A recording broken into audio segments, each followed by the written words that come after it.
మన ప్రభువును రక్షకుడైన యేసుక్రీస్తు నామంలో కూడి వచ్చిన మీ అందరికీ వందనాలు తెలియజేస్తూ ఉన్నాను. ఇదివరకు దేవుడు పాటల్లో తోడై ఉండి కాపాడాడు. ఈ సమయంలో దేవుని వాక్యమైన బైబిల్ నుంచి కొన్ని సంగతులను ఆలోచన చేద్దాం. అవేవి అనగా, క్రీస్తు పునరుద్ధానము గురించి మనము ఆలోచన చేస్తూ ఉన్నాం. క్రీస్తు పునరుద్ధానం గురించి మనము ఆలోచన చేస్తూ ఉన్నాం. ఈ దినమున క్రీస్తు పునరుద్ధానము బైబిల్ గ్రంథములో రూఢిగా తెల్పబడినది, రూఢిగా తెల్పబడింది. అంటే దేవుని దాసులు వాటిని తెలియజేశారు. ఎక్కువగా మనకు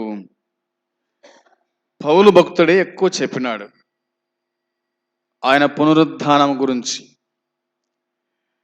ఆయన తిరిగి లేవటం గురించి ఎక్కువగా పౌలు చెప్పినట్టుగా గ్రంథాన్ని మనము పరిశీలన చేసినప్పుడు ఆ సంగతులు కనిపిస్తాయి. ఈ దినమున రోమీలకు రాసిన పత్రిక పౌలు 1వ అధ్యాయము 5వ వచనం. రోమీలకు రాసిన పత్రిక 1వ అధ్యాయము 5వ వచనం. 2 నుంచి కలిసి ఉన్నాయి 7 వరకు. అయితే నేను మధ్యలో చదువుతున్నాను, ఆ మాట మీరు గమనించండి. యేసుక్రీస్తు శరీరమును బట్టి దావీదు సంతానముగాను మృతులలో నుండి పునరుద్ధానుడైనందున పరిశుద్ధమైన ఆత్మను బట్టి దేవుని కుమారుడుగాను ప్రభావముతో నిరూపింపబడెను. దేవునికి స్తోత్రం. ప్రార్థన చేసుకుందాం. ప్రేమగల తండ్రి, పరిశుద్ధుడవైన దేవా, నీ పాదములకు నైనా కృతజ్ఞత స్తుతి స్తోత్రములు చెల్లించుచున్నాం. నమ్మదగిన దేవుడవు, మా సహాయకుడవు, మా పోషకుడవు, సంరక్షకుడవు. పగలు ఎండ దెబ్బ తగలకుండా, రాత్రి వెన్నెల దెబ్బలు తగలకుండా కాపాడుచున్నటువంటి దేవుడవు. కృతజ్ఞతలు స్తుతులు చెల్లిస్తున్నాం ప్రభువా. ఈ దినమున ఈ సమయంలో చదవబడిన లేఖన భాగం దీవించండి, ఆశీర్వదించండి.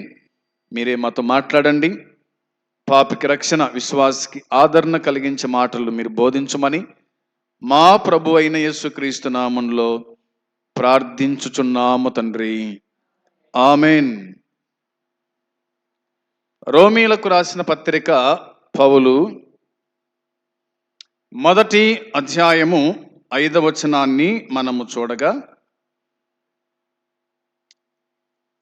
ఈ 5వ వచనములో రాయబడిన మాట మనం చదువుకున్నాం.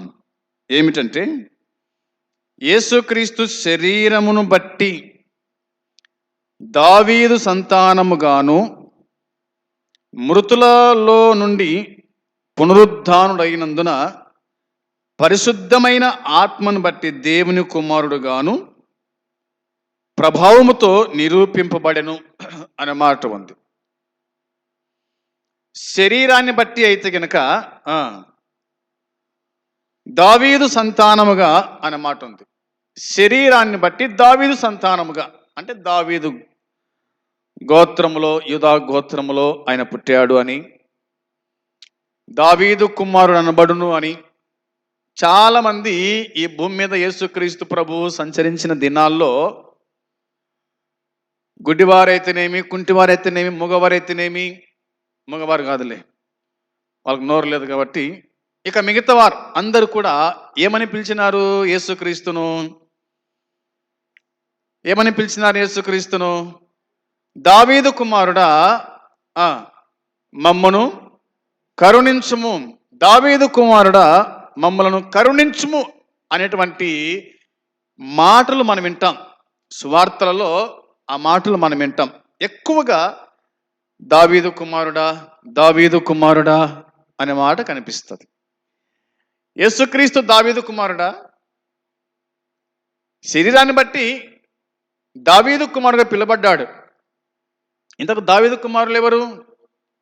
మనం చూస్తాం కదా, విశేషించి మనకు సొలొమోను కనిపిస్తాడు. ఏదేమైనా ఆయన దావీదు కుమారుడుగా పిలువబడ్డాడు. అందుకోసమే పౌలు రోమా పత్రిక రాస్తూ చెప్పిన మాట, యేసుక్రీస్తు శరీరాన్ని బట్టి దావీదు సంతానముగాను అనే మాట ఉంది. రెండో మాట ఏమిటంటే, మృతులలో నుండి పునరుద్ధానుడైనందున, తాను చనిపోయి సమాధి చేయబడి తిరిగి లేవటం వలన పరిశుద్ధమైన ఆత్మను బట్టి దేవుని కుమారునిగా ప్రభావముతో నిరూపింపబడెను అనుంది. దేవుని కుమారునిగా ఆయన మృతుల నుండి లేవటాన్ని బట్టి దేవుని కుమారుడు. చాలా మంది అన్నారు, ఏమన్నారు? ఇతడు దేవుని కుమారుడు అని. శిలువలో వేలాడుతుంటే యేసుక్రీస్తు ప్రభువారు చివరి సమయంలో ఒక సైనికుడు ఏం చేస్తాడంటే ఆ బల్లెము తీసుకొని ఆయన డొక్కలో పొడవగా అక్కడి నుంచి రక్తము స్రవించి అతని కళ్ళ మీద పడుతుంది. అతడు గుడ్డివాడు అన్న మాట రాయబడింది. ఒక కన్ను పోయిందని అంటారు పెద్దలు, నాకైతే అంత తెలియదు కానీ అన్న మాటని. ఆ రక్తపు చుక్క తన కంటి మీద పడగా తనకు చూపు వచ్చేసిందంట. అప్పుడే ఆ క్షణంలోనే అప్పుడు ఆ వ్యక్తి ఇట్లా పలికినాడు. ఏమని పలికాడంటే, ఇతడు నిజముగా దేవుని కుమారుడే, ఇతడు నిజముగా దేవుని కుమారుడు, దైవ కుమారుడే అని పలికినాడు. దేవుని కుమారుడు అని ఎప్పుడు పిలువబడ్డాడు ఆయన అంటే, ఆయన మృతుల్లో నుండి పునరుద్ధానుడైన తర్వాత ఆత్మను బట్టి కదా, పరిశుద్ధమైన ఆత్మను బట్టి దేవుని కుమారుడుగా ప్రభావముతో నిరూపింపబడెను అన్నమాట. ఈయన నామము నిమిత్తము సమస్త జనులు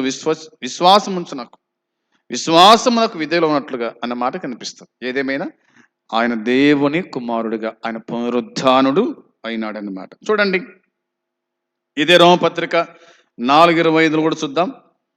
4వ అధ్యాయము 25వ వచనం కూడా చూడాలి. 4వ అధ్యాయము రోమపత్రిక 25వ వచనం, ఆయన మన అపరాధముల నిమిత్తము అప్పగింపబడి మనము నీతిమంతులుగా తీర్చబడుటకై లేపబడెను. అది మనకు కావాల్సింది. అర్థమైంది కదా? దేవుని వాక్యం చెబుతున్న మాట ఏమిటంటే, ఆయన మన అపరాధముల నిమిత్తము అనే మాట ఉంది. అపరాధములు ఎవరివి? పాపం ఎవరిది? మనదే అని వాక్యం చెబుతుంది కదా. ఆయన మన అపరాధముల నిమిత్తము అప్పగింపబడ్డాడు. ఆయన అప్పగింపబడ్డాడు. తదుపరి మనము నీతిమంతులుగా తీర్చబడుటకై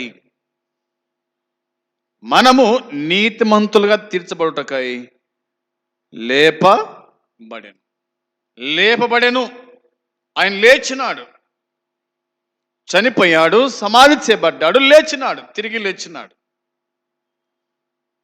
తిరిగి లేచాడు. యేసుక్రీస్తు యొక్క జీవం, సన్నిధి, కృప మన జీవితాలలో పని చేయకపోతే నిర్దోషులంగా ఎంచబడడం అనేది ఉండదు. నిర్దోషి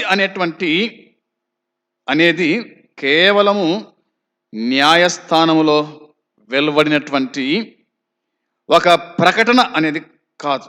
అయితే ఆయన మన ప్రభు అయిన యేసుక్రీస్తు సహవాసములో జీవప్రదమైన నీతిగా మనకు దేవుడు కనిపించినాడు. ఆయన జీవప్రదమైన నీతి అనేది దేవుని వాక్యం గుర్తు చేస్తుంది. అందుకోసమే యేసుక్రీస్తు యొక్క జీవము, సన్నిధి, కృప మన జీవితాల్లో పని చేయకపోతే గనక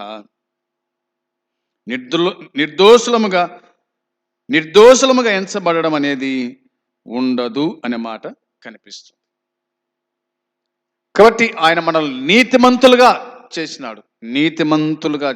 మనము నీతిమంతులముగా తీర్చబడుటకై ఆయన లేపబడెను అని దేవుని వాక్యం చెబుతుంది. అవినీతిమంతులను నీతిమంతులుగా చేయడానికి ఆయన లేపబడ్డాడు, లేపబడ్డాడు. అంటే ఎవరు లేపినారు ఆయనను? లేపబడెను అనే మాట ఎవరు లేపినారు ఆయనను? యేసుక్రీస్తు ఏమన్నాడు? ప్రాణం పెట్టుటకు నాకు అధికారం ఉంది, ప్రాణము తిరిగి తీసుకోవడానికి నాకు అధికారం ఉంది అని చెప్పినాడు కదా. ఆయన లేచాడు, సమాధిని గెలిచినాడు, సమాధి గెలిచినాడు. అయితే అపోస్తుల కార్యములలో దేవుడు ఆయనను లేపెను అనే మాట ఉంది. దేవుడు ఆయనను లేపెను అనే మాట కనిపిస్తుంది. లేచినాడు. ఏదేమైనా ఆయన లేపబడ్డాడు, ఏదేమైనా ఆయన లేచినాడు అన్నది మనకు పునరుద్ధానము గురించి రాయబడినటువంటి సంగతి. ఇది గ్రహించేవారుగా ఉండాలి. 5వ అధ్యాయం చూడండి, 18వ వచనంలో, రోమపత్రిక 5:18 మనం చదివితే, కాబట్టి తీర్పు ఒక అపరాధం మూలమున వచ్చినదై మనుషులందరికీ శిక్ష విధి కలుగుటకు ఎలాగో కారణమైనో, అలాగే ఒక్క పుణ్య కార్యము వలన కృపాదానము మనుషులకందరికీ జీవప్రదమైన నీతి విధింపబడుటకు కారణమైన. మనుషులందరి కూడా తీర్పు ఒక అపరాధం మూలమున వచ్చింది అయినది, మనుషులందరికి శిక్ష విధి కలుగుటకు ఎలాగో కారణమైన అలాగే ఒక్క పుణ్య కార్యం వలన కృపాదానము దేవుడు కృపను దానము చేసినాడు, తన కృపను దానం చేశాడు మన కోసమై అనేది దేవుని వాక్యం మనకు గుర్తు చేస్తుంది. అంత మాత్రం కాకుండా మనుషులకందరికీ జీవప్రదమైన నీతి విధింపబడుటకు కారణమైన నీతిమంతులను చేసినాడు ఆయన, పరిశుద్ధులను చేసినాడు ఆయన, పవిత్రులను చేసినాడు ఆయన అనేది ఈ వచనం మనకు జ్ఞాపకము చేస్తూ ఉంది. ఇక 10వ అధ్యాయము 9వ వచనం కూడా చదువుదాం. రోమపత్రిక 10వ అధ్యాయము 9వ వచనం కూడా చూడండి. అదేమనగా, యేసు ప్రభువని నీ నోటితో ఒప్పుకొని దేవుడు మృతులలో నుండి ఆయనను లేపెనని నీ హృదయమందు విశ్వసించిన ఎడల నీవు రక్షింపబడుదువు. ఎలాగో రక్షణ కలుగుతుంది మనకు? ఎలాగో రక్షణ పొందుతాం మనము? వాక్యం చెప్తున్న మాట అదేమనగా అంటే, చూడాలి, వచనం 8 చూడండి. 8వ వచనంలో రాయబడిన మాట మనం చూస్తాం. అక్కడ ఒక అదేమనగా అన్నమాట కదా. అదేమని చెప్పుచున్నది? వాక్యము నీ యొద్దను, నీ నోటను, నీ హృదయములోను ఉన్నది, అది మేము ప్రకటించు విశ్వాసవాక్యమే. మేము ప్రకటించు విశ్వాసవాక్యం ఎక్కడుందంటారు? అది నీ యొద్దను, నీ నోటను, నీ హృదయములో. నీ యొద్ద, నీ నోట, నీ హృదయములో. దేవుని వాక్యం మన యొద్ద, దేవుని వాక్యం మన నోట, దేవుని వాక్యం మన హృదయంలో ఉండాలి. అది మేము ప్రకటించు విశ్వాసవాక్యమే. మేము ప్రకటించే వాక్యము విశ్వసించేటువంటి వాక్యం. అవునా? మేం ప్రకటించే వాక్యం నిజమైన వాక్యం. మేం ప్రకటించే వాక్యం సువార్త. అది యేసుక్రీస్తు గురించిన సువార్త. అది పరలోకానికి తీసుకుని వెళ్ళే సువార్త. అది మనసులను మార్చే సువార్త వాక్యము అని అన్నాడు. అదేమనగా అంటాడు, యేసు ప్రభు అని నీ నోటితో ఒప్పుకొని.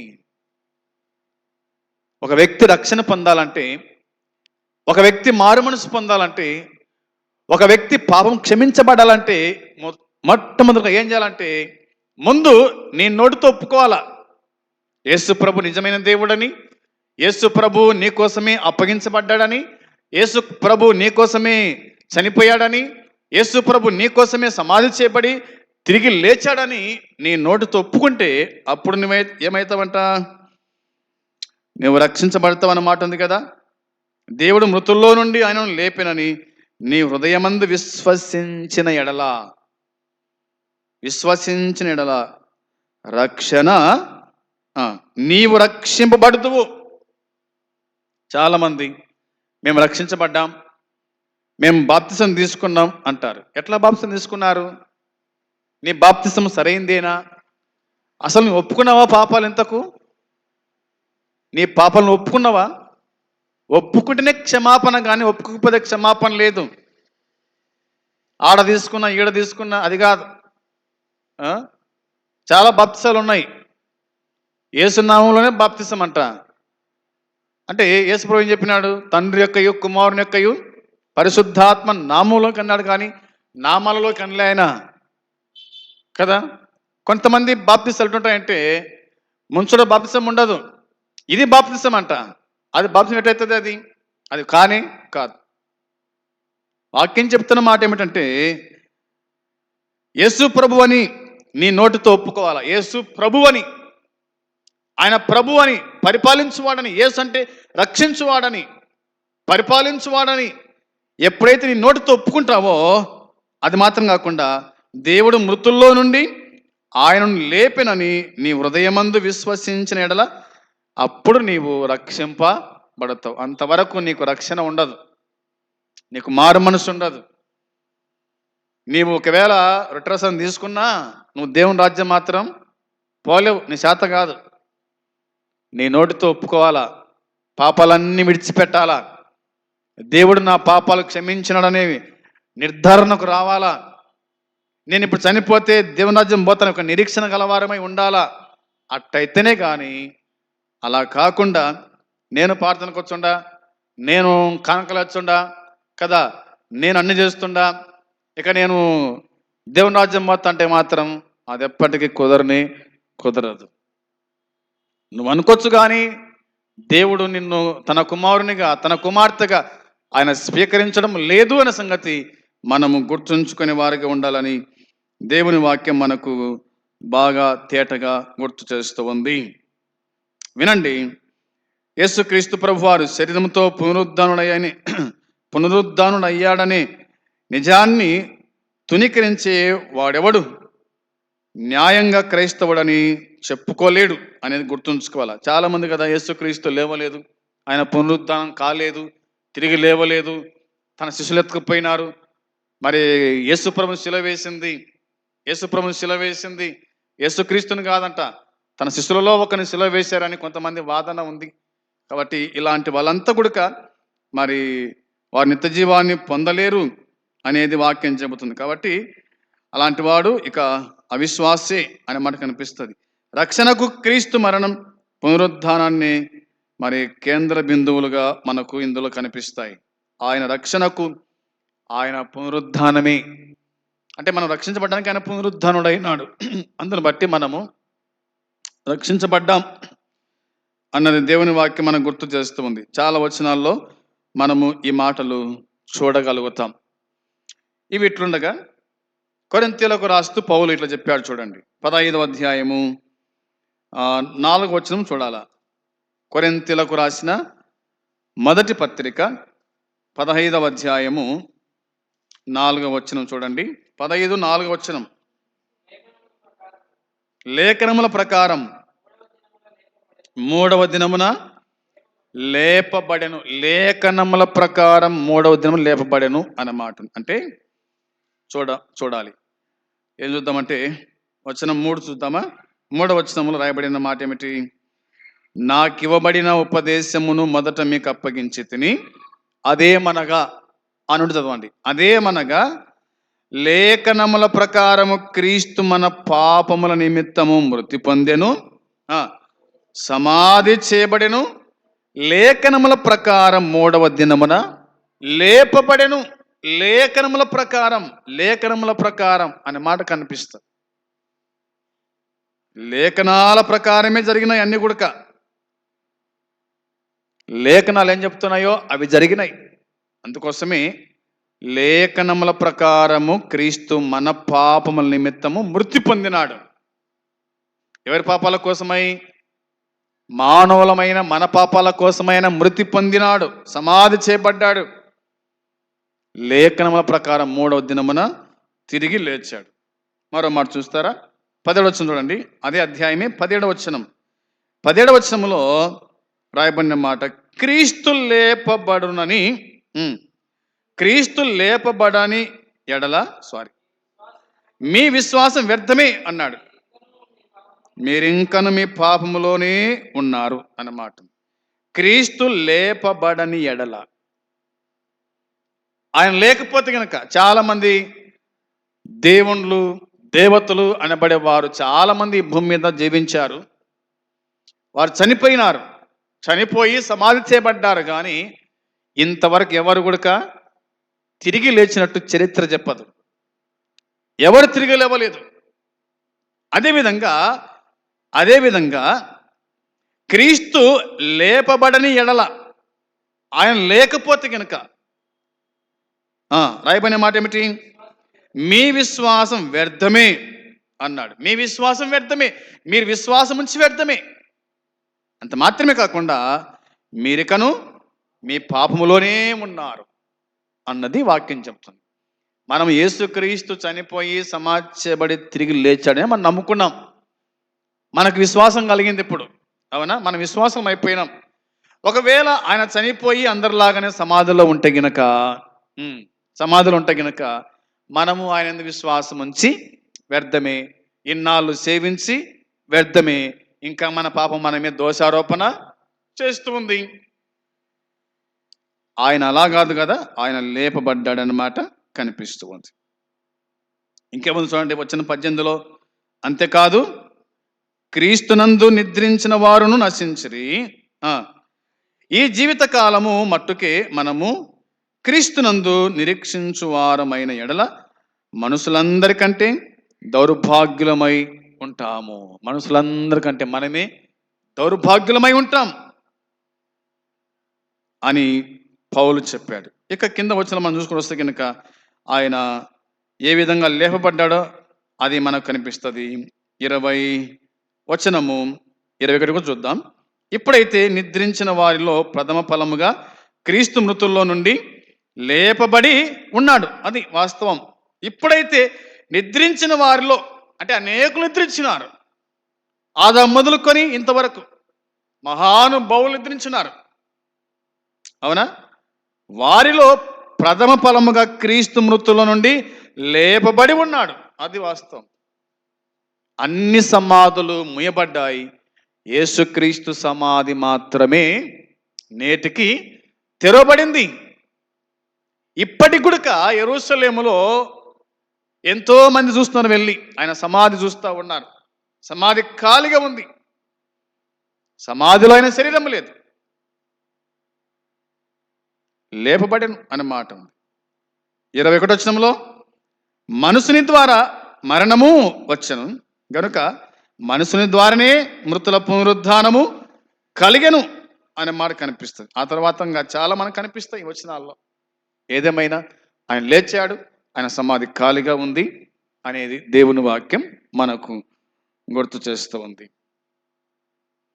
దీన్ని బట్టి మనం ఆలోచన చేయక ఎఫెసీ పత్రిక 1:19లో, ఎఫెసీ పత్రిక 1వ అధ్యాయము 19వ వచనము చూడగా దేవుని వాక్యం ఇలా చెబుతోంది. 1:19లో రాయబడిన మాట మనకు చాలా కనిపిస్తాయి. చదువుకుంటా వద్దాం. మరియు మీ మనోనేత్రములు వెలిగింపబడినందున ఆయన మిమ్మును పిలిచిన పిలుపు వల్లనైన నిరీక్షణ ఎట్టిదో, పరిశుద్ధులలో ఆయన స్వాస్థ్యం యొక్క ఐశ్వర్యం మహిమైశ్వర్యం ఎట్టిదో, ఆయన క్రీస్తునందు వినియోగ పరచిన బలాత్సయమును బట్టి విశ్వసించు మన యందు ఆయన చూపుచున్న తన శక్తి యొక్క అపరిమితమైన మహాత్మ్యం ఎట్టిదో మీరు తెలుసుకొనవలనని మన ప్రభువైన యేసు క్రీస్తు యొక్క దేవుడైన మహిమా స్వరూపియగు తండ్రి తన్ను తెలుసుకుంట యందు మీకు జ్ఞానమును ప్రత్యక్షతను గల మనస్సు అనుగ్రహించినట్లు నేను నా ప్రార్థనల యందు మిమ్మును గూర్చి విజ్ఞాపన చేస్తూ ఉన్నాను అన్నాడు. మిమ్మును గురించి విజ్ఞాపన చేస్తున్నాను. ఎందు నిమిత్తం విజ్ఞాపన చేశాడు? ఎందుకోసం విజ్ఞాపన చేశాడు ఆయన? దేవుని వాక్యం చెప్తున్న మాట, మీకు జ్ఞానమును ప్రత్యక్షతయును గల మనస్సు అనుగ్రహించినట్లు నేను నా ప్రార్థనలను మిమ్మల్ని జ్ఞాపకం చేసుకుంటున్నాను. ఆయన ప్రత్యక్షత, ఆయన మాకు ప్రత్యక్షమైనాడు, ఆయన మాకు కనిపించినాడు. నిజమే కదా? పౌలుకు ప్రభు కనిపించినాడు, వాస్తవాన్ని తెలియజేసినాడు. అదే పౌలు ఎఫెసు సంఘానికి రాసినట్టుగా దేవుని వాక్యం మనకు జ్ఞాపకం చేస్తూ ఉంది. ఇదే మాట తెస్సలోనిక మొదటి పత్రిక 4వ అధ్యాయం 14వ వచనంలో మనం చూస్తే,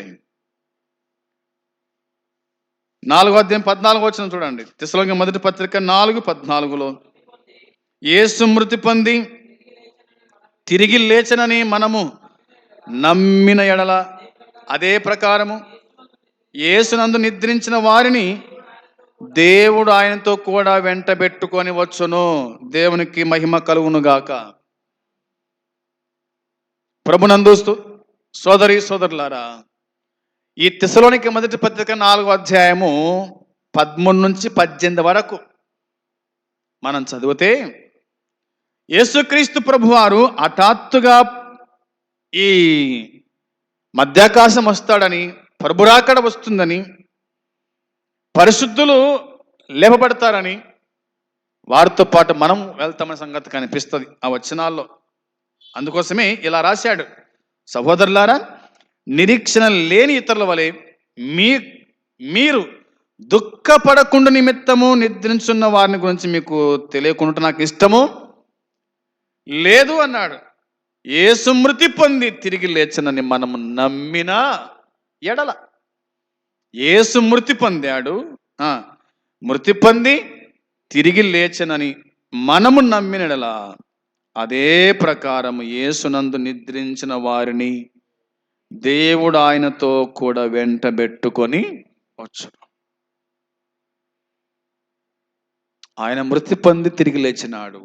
అదేవిధంగా ఆయన యందు విశ్వాసం ఉంచి చనిపోయిన మృతులు కూడా తిరిగి లేచినారు అని, ఆయన వెంట పెట్టుకుని వస్తాడు అనే మాట బైబిల్ మనకు జ్ఞాపకం చేస్తుంది. దేవుడు ఆయనతో కూడా, యేసునందు నిద్రించిన వారిని దేవుడు ఆయనతో కూడా ఎవరితో? యేసుతో కూడా. దేవుడు యేసుతో కూడా ఏం చేస్తాడు? వెంట పెట్టుకొని వచ్చును. వెంట పెట్టుకొని వస్తాడు. మేము ప్రభు మాటను బట్టి మీతో చెప్పుచున్నది ఏమనగా అన్నాడు.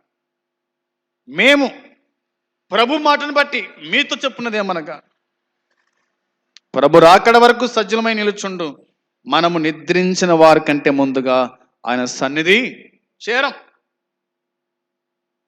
ప్రభు మాటను బట్టి చెప్తున్నాం అని రాశాడు పౌలు. నిజమే, ఇది ప్రభు మాట, ఇది మనుషుల మాట కాదు. పౌలు మాట అంతకంటే కానే కాదు, ఇది ప్రభు మాట అనేది దేవుని వాక్యం గుర్తు చేస్తాం. ఇది పౌలు చెప్పాడు. ఇక పేతురు సాక్ష్యం కూడా కొంచెం మనం విని మనం ముగించుకుందాం. చూడండి, పేతురు రాసిన మొదటి పత్రిక 1వ అధ్యాయం 4వ వచనం. పేతురు రాసిన మొదటి పత్రిక 1వ అధ్యాయము 4వ వచనం చదవాలి. 3, 4 కలిసి ఉన్నాయి. మన ప్రభువకు యేసుక్రీస్తు తండ్రైన దేవుడు స్తుతింపబడునుగాక. మృతుల్లో నుండి యేసుక్రీస్తు తిరిగి లేచుట వలన జీవముతో కూడిన నిరీక్షణ మనకు కలుగునట్లు, అనగా అక్షయమైనదియు నిర్మలమైనదియు వాడబారందినైనా స్వాస్యము మనకు కలుగునట్లు ఆయన తన విశేష కనికరము చొప్పున మనలను మరలా జన్మింపజేసెను. దేవునికి మహిమ కలుగును గాక. ఆమేన్. వాక్యం చెబుతున్నమాట, మృతుల నుండి యేసుక్రీస్తు తిరిగి లేచుట వలన, మృతుల్లో నుండి యేసుక్రీస్తు తిరిగి లేచుట వలన జీవముతో కూడిన నిరీక్షణ మనకు కలుగునట్లు అన్నమాట ఉంది. ఆయన తిరిగి లేచుట వలన మనకేం కలిగిందట? జీవముతో కూడిన నిరీక్షణ మనకు కలిగింది. ఆయన లేచినాడు అంతే, ఇది నిరీక్షణ మనకు. సమాధులు లేడు, ఆయన లేచినాడు. కాబట్టి నేను చనిపోయినా ఆయన తిరిగి లేపుతాడు, నేను చనిపోయినా ఆయన తిరిగి లేపుతాడు. అందుకే సావంటే నేను భయపడను అంటాడు. పౌలేమంటాడు, నా మట్టుకైతే బ్రతుకుట క్రీస్తే, చావైతే లాభము అనే మాట. లాభము అనే మాట. అందును బట్టి మనల్ని మరలా జన్మింపజేసినాడు, మనల్ని మరలా జన్మింప చేసినాడు. మనము నూతన జన్మ అన్నది దేవుని వాక్యం చెబుతుంది. మొదటిగా తల్లి గర్భములోంచి జన్మించినాం, రెండవదిగా ఆత్మ మూలంగా మనం జన్మించినాం. క్రీస్తులో మనము జన్మించినాం. క్రీస్తు ఎవడైనా క్రీస్తునందున్నెడల వాడు నూతన సృష్టి, పాతవి గతించను, ఇదిగో కొరత్తవి ఆయను అని దేవుని వాక్యం చెప్తున్నమాట. ఇదే పేతురు పత్రిక 3వ అధ్యాయము 18వ వచనం కూడా చూద్దాం. 3వ అధ్యాయము 18వ వచనములో దేవుని వాక్యం చెబుతున్నమాట, దేవుని చిత్తం అలాగున్న ఎడల కీడు చేసి శ్రమ పడుట కంటే మేలు చేసి శ్రమ పడుటయే బహు మంచిది. ఎలైనగా మనలను దేవుని యొద్దకు తెచ్చుటకు అనీతిమంతుల కొరకు నీతిమంతుడైన క్రీస్తు శరీర విషయంలో చంపబడి ఆత్మ విషయంలో బతికింపబడి పాపముల విషయంలో ఒక్కసారే శ్రమ పడెను. పేతురు చెప్తున్నమాట. పేతురు ఏమంటున్నాడు? దేవుని చిత్తం అలాగున్న ఎడల కీడు చేసి శ్రమ పడుట కంటే మేలు చేసి శ్రమ పడుటయే మంచిది అన్నాడు. మంచిది, మంచిది, అవునా? బహు మంచిది అంట, బహు మంచిది. మనలను దేవుని యొద్దకు తెచ్చుటకు అనీతిమంతుల కొరకు అన్నమాట. మనము అనీతిమంతులం, ఆయన మాత్రమే నీతిమంతుడు, అవునా? ఆయన మాత్రమే నీతిమంతుడు. మనమందరం కూడా అనీతిమంతులం. నీతిమంతుడు లేడు, ఒక్కడును లేడు. నీతిమంతుడు ఒక్కలేడంట, ఆయన మాత్రమే నీతిమంతుడు అనేది వాక్యం చెబుతుంది. ఇంకేమని రాబడింది అక్కడ? అనీతిమంతుల కొరకు నీతిమంతుడైన క్రీస్తు శరీర విషయంలో చంపబడి ఆత్మ విషయంలో బ్రతికింపబడి పాపముల విషయంలో ఒక్కసారి శ్రమ పడెను. ఆయన శరీర విషయంలో చంపబడ్డాడు, ఆత్మ విషయంలో బ్రతికించబడినాడు, పాపముల విషయంలో ఒక్కసారి శ్రమ పడెను. ఒక్కసారే శ్రమ పడ్డాడు ఆయన అని దేవుని వాక్యం గుర్తు చేస్తుంది. ఇన్ని మాటలు మనం విన్నాం కదా. ఇప్పుడు చెప్పండి, యేసుక్రీస్తు ప్రభు సమాధిలో ఉన్నాడా? ఇంకా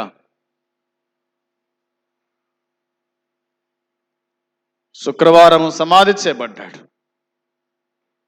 అవునా? విశ్రాంతి దినం గడిచిన తర్వాత ఆయన గురువారం పట్టబడ్డాడు రాత్రి, శుక్రవారం ఆయన చనిపోయి సమాధి చేయబడ్డాడు, తిరిగి మృత్యుంజయుడై ఆదివారం పెందల కడని తెల్లవారుజామున ఆయన లేచినట్టుగా దేవుని వాక్యం మనకు జ్ఞాపకం చేస్తుంది.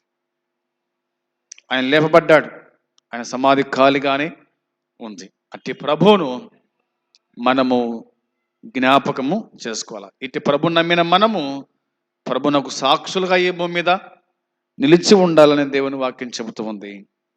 మరి యేసుక్రీస్తును నీవు సొంత రక్షకునిగా స్వీకరించినావా? ఆయన లేఖనాల ప్రకారమే ఆయన మరణించాడని, సమాధి చేయబడ్డాడని, అదే లేఖనాల ప్రకారమే తిరిగి లేచాడని నీ నోటితో ఒప్పుకుంటే గనుక నువ్వు రక్షించబడతావు. నీకు మారు మనసు కలుగుతుంది. నీవు దేవుని రాజ్యం చేరుతావు. శిలువలో దొంగ చివరి సమయంలో ప్రభువును ఒప్పుకున్నాడు. యేసు అన్నాడు, అంటే నా రక్షకుడా అని. నువ్వు నా రక్షకుడవు, నీకు రాజ్యం ఉంది, నేను పాపిష్టి మనిషిని, దుర్మార్గుణ్ణి, నాకు ఈ శిక్ష న్యాయమే, నువ్వు ఏ పాపం చేయలేదు, నా పాపాలు క్షమించు, అంటే నీ రాజ్యంతో వచ్చినప్పుడు నన్ను జ్ఞాపకం చేసుకో అన్నాడు. అంటే తన మనస్ఫూర్తిగా యేసుక్రీస్తును తన సొంత రక్షకునిగా స్వీకరించాడు. ప్రభు వెంటనే చెప్పిన మాట, నాతో కూడా నేడు నీవు నాతో కూడా పరదైసులో ఉందువు అన్నాడు. అభయం ఇచ్చినాడు. ఇలాంటి ధైర్యం నీకుందా? ఇలాంటి విశ్వాసం నీకుందా? రక్షణ పొందినావా? యేసుక్రీస్తు చనిపోయి లేచని నమ్ముతున్నావా? నమ్మితే గనక నువ్వు ధన్యుడవు, ధన్యురాలవు, నీకు మారు మనసు కలిగినట్టు. అలా కాకుండా ఒకవేళ ప్రశ్నించినట్లయితే గనక ఆయన లేవలేదు, సమాధిలోనే ఉన్నాడు, మీరంతా చెప్పేదంత అబద్ధము అని గనుక అంటే గనక నువ్వు ఇంకా పాపంలో ఉన్నావు. నువ్వు చనిపోతే నిత్య నరకానికి పోతావు. అక్కడ ఆరని అగ్ని, తీరని బాధ, దాహం, మంటలు, కేకలు, పెడబొబ్బలు, అల్లాడిపోతావు. 1 రోజు 2 రోజుల జీవితకాలం. మరణం లేదు, అవునా? అగ్ని ఆరదు, ఆత్మకు చావు లేదని వాక్యం చెబుతుంది. కాబట్టి ఇప్పుడైనా యేసుక్రీస్తును సొంత రక్షకులను స్వీకరించి ప్రభు యందు విశ్వాసం ఉంచి పాపాలు విడిచిపెట్టి మారు మనసు పొంది ప్రభు నమ్ముకో, నీకు మోక్షం కలుగుతుంది. అట్టి కృప దేవుడు మనకు అనుగ్రహించును గాక. ఆమేన్. ప్రార్థన చేద్దాం. ప్రేమగల తండ్రి, పరిశుద్ధుడా, మహోన్నతుడా, నీ పాదములకు నాయన వందనాలు తండ్రి. స్తోత్రం, స్తుతులు చెల్లిస్తున్నా. ఈ నీ మాటలు ప్రకటించబడ్డాయి, నువ్వు పలికించినందుకే స్తోత్రాలు. ఎంతమంది అయితే ఈ మైకు ద్వారా, యూట్యూబ్ ద్వారా వింటున్నారో వారి జీవితాల్లో కార్యం జరిగించి ప్రతిఫలం దయచేసి కాపాడుతాన్ని జ్ఞాపకం చేసుకొని దర్శించు, కృప చూపించమని వేడుకుంటున్నాం. దేవానికి స్తోత్రం, స్తుతులు చెల్లిస్తున్నాము నాయన. మీ చిత్తమైతే మరలా సందేశంతో కలుసుకునే భాగ్యం మాకు అందరికీ సహాయం చేయమని, చూస్తున్న వారిని దీవించి ఆశ్రయించి కాపాడమని యేసుక్రీస్తు నామములో ప్రార్థించి అడిగి స్తుతించి వేడుకొని పొంది ఉన్నాము తండ్రి. ఆమేన్. పరలోకమందున తండ్రి ప్రేమ, మన ప్రభువు అయిన యేసుక్రీస్తు కృప, పరిశుద్ధాత్మ సన్నిధి సహవాసం కూడి వచ్చిన మనకు సకల పరిశుద్ధులకు ఇప్పుడు ఎల్లప్పుడు సదాకాలము తోడై ఉండునుగాక. ఆమేన్. అందరికీ ప్రభు పేరిట వందనాలు.